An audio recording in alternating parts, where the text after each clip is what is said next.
Nunca olvidaré el momento en que encontré esos mensajes en el celular de Roberto. Te amo más que a nadie, Mariana. Pronto estaremos juntos, te lo prometo. Mariana, mi propia hermana, la niña a quien crié desde que tenía 8 años cuando nuestra madre murió. La traición apenas comenzaba, y no tenía idea de hasta dónde llegaría para destruirme. Historias como esta podrían pasarte a ti. Suscríbete y escucha lo que aprendí. Nunca olvidaré el momento en que encontré esos mensajes en el celular de Roberto. Te amo más que a nadie, Mariana. Pronto estaremos juntos, te lo prometo. Mariana, mi propia hermana, la niña a quien crié desde que tenía 8 años cuando nuestra madre murió. La traición apenas comenzaba, y no tenía idea de hasta dónde llegaría para destruirme. Me llamo Carmen Solís y nací en Morelia, Michoacán. Vengo de una familia sencilla. Mi padre trabajaba como carpintero y mi madre como enfermera. Éramos 3 hermanas, Lucía, la mayor, yo en medio, y Mariana, la pequeña. Nuestra vida cambió drásticamente cuando murió nuestra madre de cáncer. Yo tenía 17 años, Lucía 20, y Mariana solo 8. Lucía se fue a la Ciudad de México a estudiar poco después, así que quedamos Mariana, mi padre y yo. Al ser la hermana de en medio, asumí el papel de madre para Mariana. La ayudaba con sus tareas, le preparaba el lunch para la escuela, la consolaba cuando lloraba recordando a mamá. Mi padre trabajaba largas horas para mantenernos, así que prácticamente fui yo quien la crió. Renuncié a una beca universitaria en Guadalajara para quedarme en Morelia y cuidar de mi hermana. En lugar de irme, estudié contabilidad en la universidad local mientras seguía atendiendo a Mariana. No me arrepentía. La quería como si fuera mi propia hija. A los 25 años conocí a Roberto, un ingeniero que llegó de Querétaro para trabajar en un proyecto de construcción. Nos enamoramos rápidamente y nos casamos un año después. Mariana, ya con 16 años, fue mi dama de honor. En la boda, me abrazó llorando y me dijo, gracias por ser mi segunda mamá. Te quiero más que a nadie en el mundo. Roberto aceptó a mi familia como suya. Se llevaba especialmente bien con Mariana, a quien trataba como a una hermana menor. Mi padre falleció 2 años después de mi boda, dejándonos la casa familiar que compartimos los 3, Roberto, Mariana y yo. Decidimos que ella viviría con nosotros hasta terminar sus estudios. Pronto llegaron nuestros hijos, Diego y Sofía. La vida era buena. Roberto prosperaba en su carrera, yo había abierto un pequeño despacho contable que iba creciendo, y Mariana había comenzado a estudiar psicología. Formábamos una familia unida y feliz, o eso creía yo. Los problemas comenzaron de manera sutil.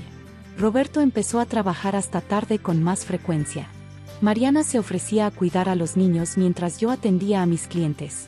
Aparentemente, todo funcionaba a la perfección, pero había algo que no encajaba. Pequeños detalles, miradas que duraban demasiado, conversaciones que se interrumpían cuando yo entraba a la habitación, una nueva distancia emocional con mi esposo. Un domingo, Roberto olvidó su celular en casa cuando salió a correr. Nunca había revisado su teléfono antes, confiaba plenamente en él, pero algo me impulsó a hacerlo esa mañana.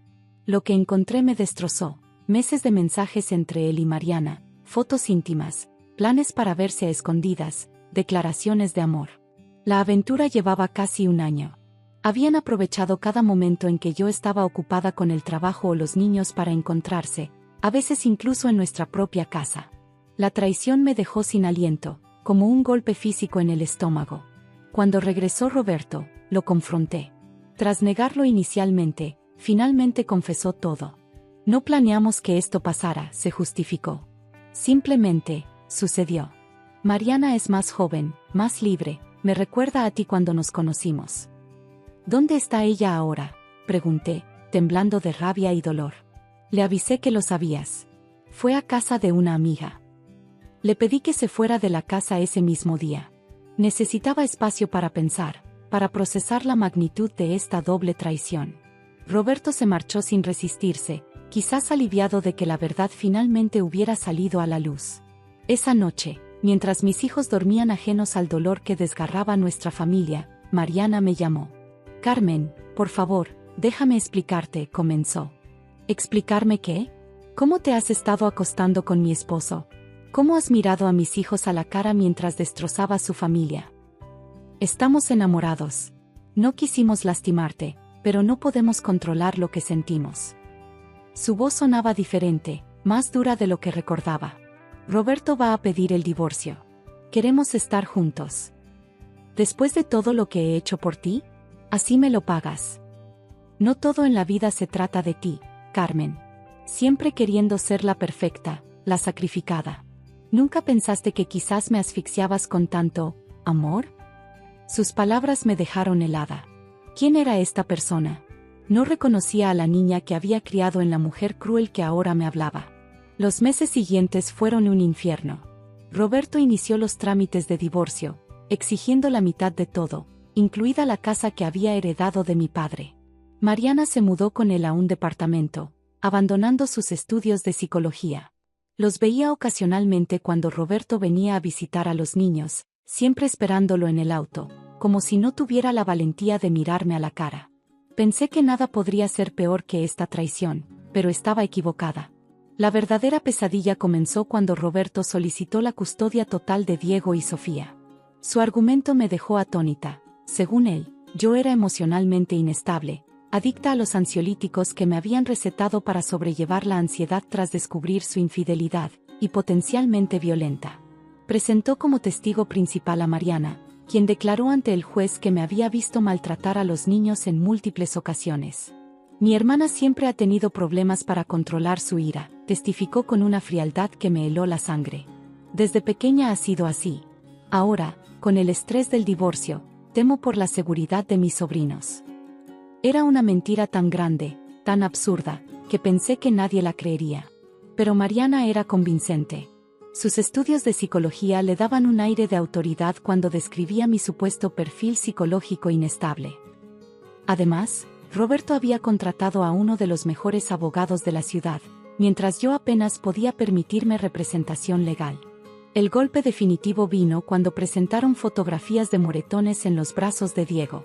Mi hijo, de apenas 7 años, había sido manipulado para decir que yo se los había causado, cuando en realidad se los había hecho jugando fútbol en la escuela. Su maestra podía confirmarlo, pero nadie se molestó en verificar esta versión. Estaba a punto de perder a mis hijos por una red de mentiras tejidas por las dos personas en quienes más había confiado. La desesperación me consumía. No dormía, apenas comía, y efectivamente, dependía cada vez más de los ansiolíticos, lo que solo parecía confirmar las acusaciones en mi contra. Cuando todo parecía perdido, encontré ayuda en el lugar más inesperado. Lucía, mi hermana mayor, con quien apenas había mantenido contacto a lo largo de los años. Al enterarse de la situación, Lucía vino inmediatamente desde la Ciudad de México. Siendo abogada, tomó control de mi defensa legal y comenzó a desmontar metódicamente las mentiras de Roberto y Mariana. Consiguió declaraciones de los maestros de mis hijos que confirmaban que nunca habían visto señales de abuso. Presentó testimonios de vecinos y amigos sobre mi carácter y dedicación como madre. Lo más importante, logró que un psicólogo infantil independiente evaluara a Diego y Sofía, quien concluyó que los niños habían sido claramente influenciados para hacer declaraciones falsas contra mí. Mariana siempre fue manipuladora, me dijo Lucía mientras revisábamos documentos una noche. ¿Recuerdas cómo conseguía que mamá le comprara dulces cuando le habían prohibido el azúcar? ¿O cómo lograba que papá la dejara salir cuando estaba castigada? Era solo una niña traviesa, la defendí por instinto. No, Carmen. Siempre fuiste demasiado ciega con ella. Mariana sabía exactamente lo que hacía, incluso de pequeña. Por eso me fui a estudiar lejos. No soportaba verla manipularte así. Tal vez Lucía tenía razón. Quizás, en mi afán de ser una buena madre sustituta, había ignorado señales que siempre estuvieron ahí. El caso dio un giro inesperado cuando Lucía descubrió algo que ni Roberto ni Mariana habían anticipado. Habían estado desviando dinero de mi despacho contable. Como yo confiaba plenamente en ambos, Mariana tenía acceso a mis cuentas bancarias personales y Roberto a las de la empresa. Entre los dos, habían vaciado mis ahorros y endeudado mi negocio con préstamos fraudulentos a mi nombre. Con esta nueva evidencia, el juez comenzó a ver el caso bajo una luz completamente diferente. Ya no era yo la inestable, eran ellos quienes habían orquestado un plan para destruirme financiera y emocionalmente, con el objetivo de quedarse con mis hijos y mi dinero. La batalla legal duró casi un año. Fue agotadora emocional y financieramente, pero finalmente, la verdad prevaleció.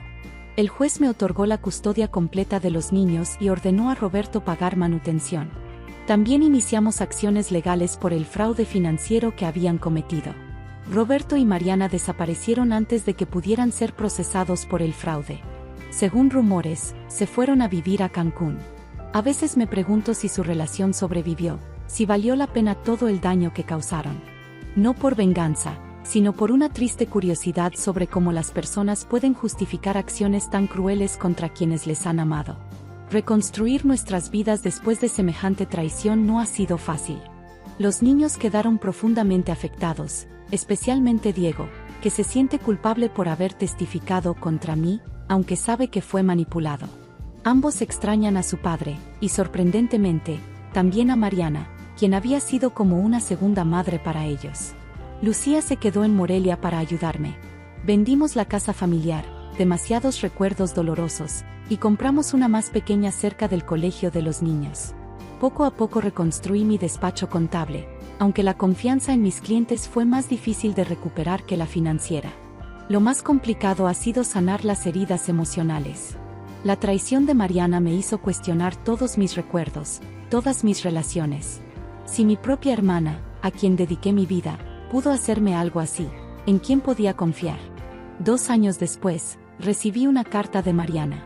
No contenía disculpas, sino justificaciones. Siempre se había sentido a la sombra de la perfecta Carmen, siempre comparada conmigo y encontrada en falta. Decía que Roberto había sido el primero en mostrar interés en ella por sí misma, no como la hermana de Carmen. Terminaba diciendo que, a pesar de todo, esperaba que algún día pudiera perdonarla. No respondí. No porque guardara rencor, sino porque no había nada que decir. La Mariana que yo creía conocer y amar no existía. La persona que escribió esa carta era una extraña para mí. Hoy, 5 años después, puedo decir que hemos sanado en gran medida. Diego y Sofía son adolescentes saludables y felices, aunque llevan cicatrices invisibles de lo sucedido. Mi relación con Lucía se ha fortalecido. Hemos recuperado los años perdidos y ahora somos no solo hermanas, sino amigas. En cuanto a perdonar a Mariana y Roberto, es complicado. No vivo consumida por el odio o el resentimiento. Eso sería darles demasiado poder sobre mi vida. Pero tampoco puedo pretender que el daño no existió. He aprendido a vivir con esta dualidad, reconocer el dolor causado mientras me niego a que defina mi futuro. La lección más dura que aprendí es que a veces, las personas que más amamos son capaces de las peores traiciones. No porque el amor sea débil, sino porque algunas personas son incapaces de valorarlo. Durante años me culpé, preguntándome qué hice mal, como no vi las señales. Ahora entiendo que la traición dice más de quien traiciona que de quien es traicionado. También aprendí que la familia no se define solo por la sangre. Lucía, con quien apenas había convivido durante años, resultó ser mi mayor apoyo. Mis vecinos, amigos y hasta clientes formaron una red de solidaridad cuando más lo necesitaba. Redefiní lo que significa familia, y encontré que es más amplia y más fuerte de lo que imaginaba. Si hay algo que quisiera compartir con quienes han vivido una traición similar es esto: sobrevivirás. Parece imposible cuando estás en el abismo, cuando el dolor es tan agudo que apenas puedes respirar. Pero un día, te despertarás y el dolor habrá disminuido un poco. Y luego otro poco más. Nunca desaparece completamente, las cicatrices permanecen, pero aprendes a vivir con ellas, incluso a encontrar belleza en tu propia capacidad de supervivencia. Y en cuanto a Mariana, a veces, cuando miro fotos antiguas, todavía veo a esa niña de 8 años a quien prometí proteger. Me pregunto dónde nos perdimos, en qué momento nuestros caminos se separaron tan drásticamente. No tengo respuestas, solo la certeza de que, a pesar de todo, sigo aquí, de pie, más fuerte que antes. ¿Y tú? ¿Has vivido alguna vez la traición de alguien cercano? ¿Cómo lograste superarla? ¿Crees que el perdón es necesario para sanar o hay heridas que simplemente aprendemos a llevar? Te leo en los comentarios.